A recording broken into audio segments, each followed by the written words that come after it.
I've been spending a lot of time mixing today, and I kept doing this one trick over and over, so I decided to make a video about it and share my results with everybody. What I've been doing is adding a form of kind of like parallel compression, where you use a send or a duplicate of a track and squash it totally with a compressor and slowly mix it in with the original sound just to bring up the bottom and just give it a lot more presence in the mix.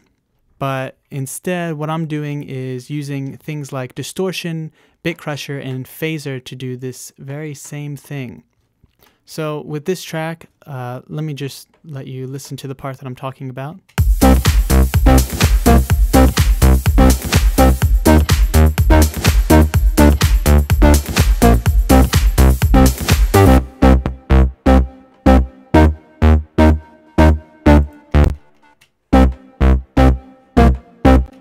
Yeah, so it's this part, which is made up of these whoop sounds and my bass line.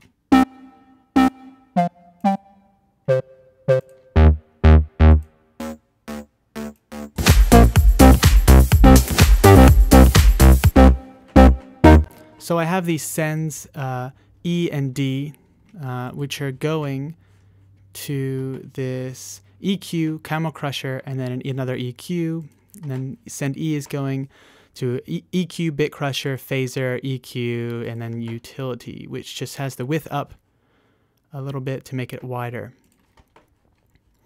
But what we're going to do is slowly introduce D and E just so you can hear what's going on.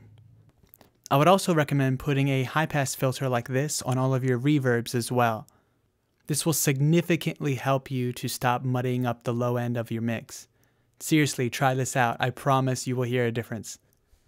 The camel crusher is both compressing and distorting. I don't need more low end, so I'm just cutting off the low end before and after, and it does make a difference.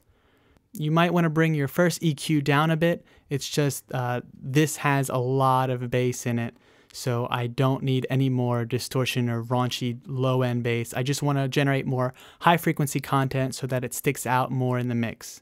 You'd be surprised how important mids and high end are for a bass line.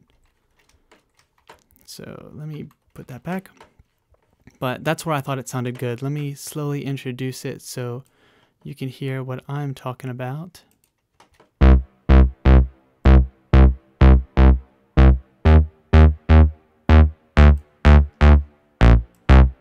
Let me turn it on and off.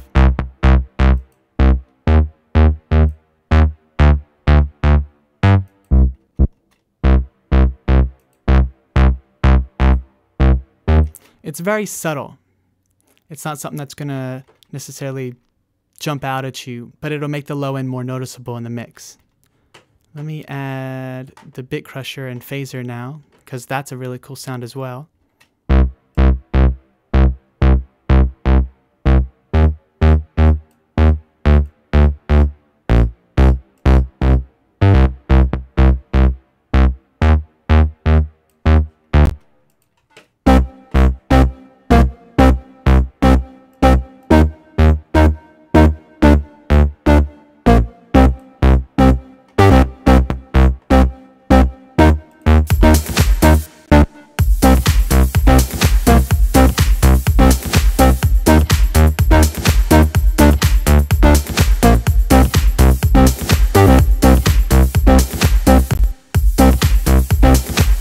Just seems a lot darker now without it.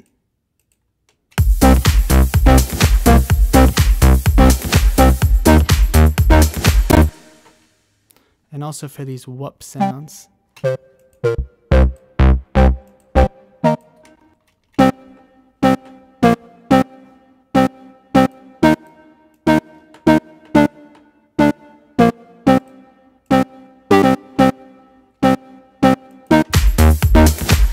And then anytime you want a little bit more presence, you would just lift that up a bit, and then it'll add it to this send.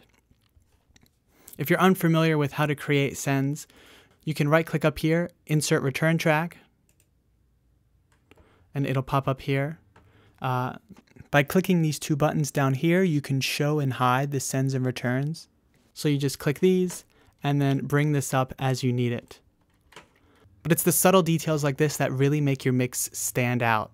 Next time you're mixing, try closing your eyes and trying to pick out every instrument in your track.